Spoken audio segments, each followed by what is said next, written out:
You wash your hands. The water runs, the soap lathers, you rinse, and the germs are gone. That's the story we all tell ourselves dozens of times a day. We wipe the counter and it's clean. We flush and it's handled.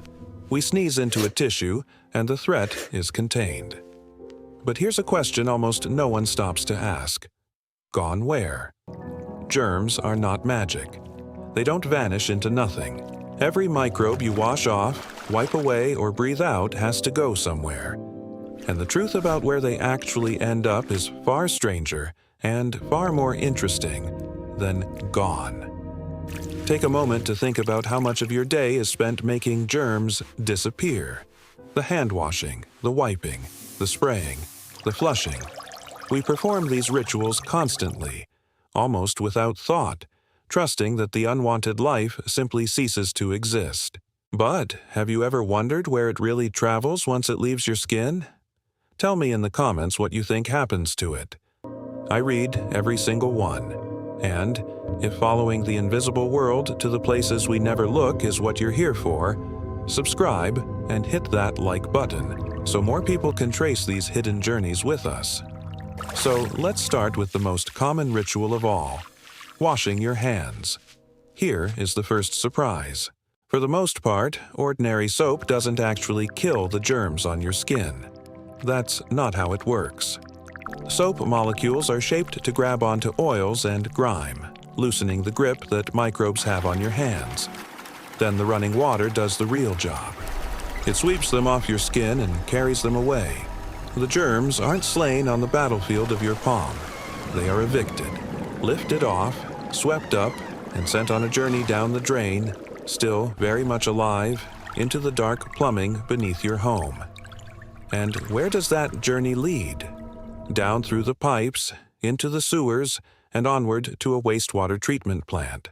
A place specifically built to handle the staggering flood of microbial life that a city rinses away every single day.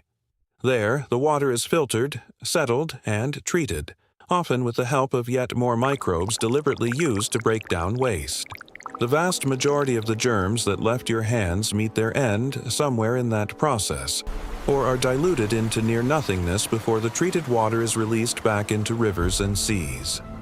The germ you washed off this morning did not disappear. It took a voyage through the hidden underworld of your city. But not every germ goes down a drain.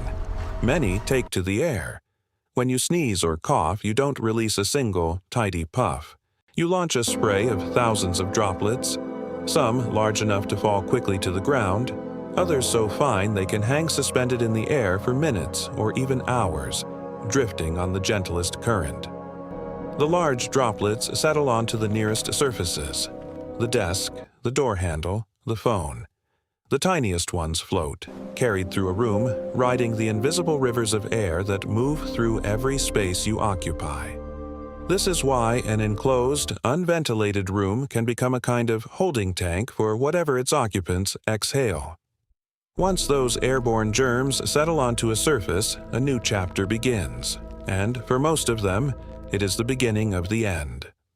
The outside world, it turns out, is a brutal place for a microbe.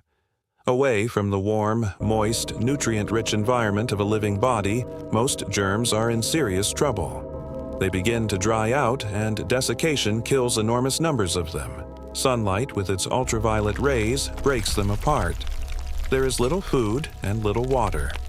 A surface that we fear as covered in germs is, for most of those germs, a slow-motion desert where they are quietly dying by the millions, simply because they cannot survive long without a host.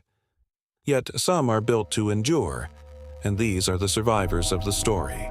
Certain bacteria, when conditions turn hostile, transform themselves into spores, armored, dormant capsules that can withstand drying, heat, and time itself, waiting patiently for better days.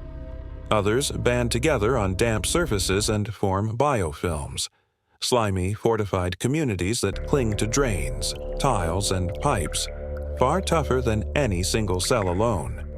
These are the germs that linger, that resist the wipe and the spray, that explain why some places never seem to stay clean for long. The hardy minority persists, while the fragile majority perishes. Now here is something that may change how you see the very air of a room. You are not a sealed container. At every moment, you are shedding a vast, invisible cloud of your own microbes, released from your skin, your breath, your clothes, your every movement. Scientists have found that each person carries a distinctive microbial signature, and we leave it everywhere we go. Sit in an empty room, and within hours you will have filled the air and coated the surfaces with a personal microbial fingerprint so specific it could, in principle, identify you. The germs around you aren't only the ones you're trying to remove. A great many of them are ones you are constantly, unavoidably producing.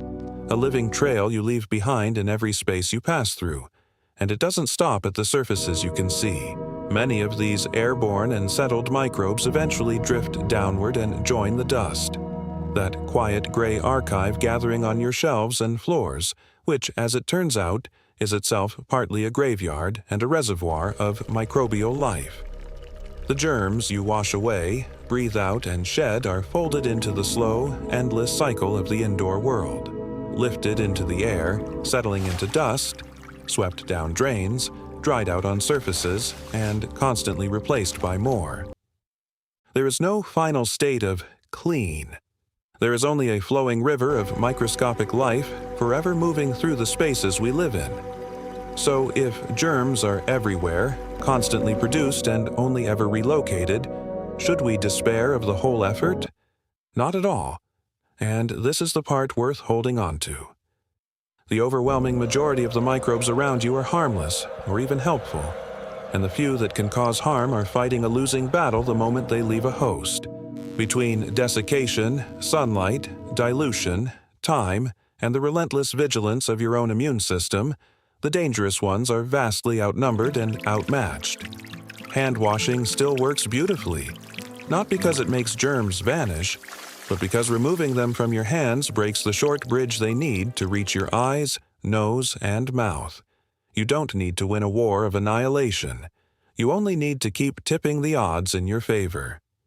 There is a strange comfort in understanding this. The world is not a place where germs appear and disappear by our command. It is a place of constant flow. Life rising into the air, settling into dust, draining into the earth, dying in the sunlight, and surviving in armored stillness. All of it churning around us every second, whether we notice or not. Our daily rituals don't erase this world. They simply nudge it, gently, in the direction of our own safety. We are not the masters of the microbial tide. We are swimmers in it, learning to steer. So, the next time you rinse your hands and watch the water swirl away, picture the real journey beginning.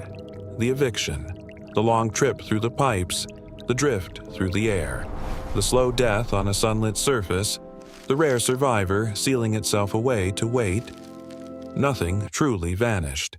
It only moved the way everything in the living world is always moving. The germs went somewhere. And now, when you ask where, you finally know the answer.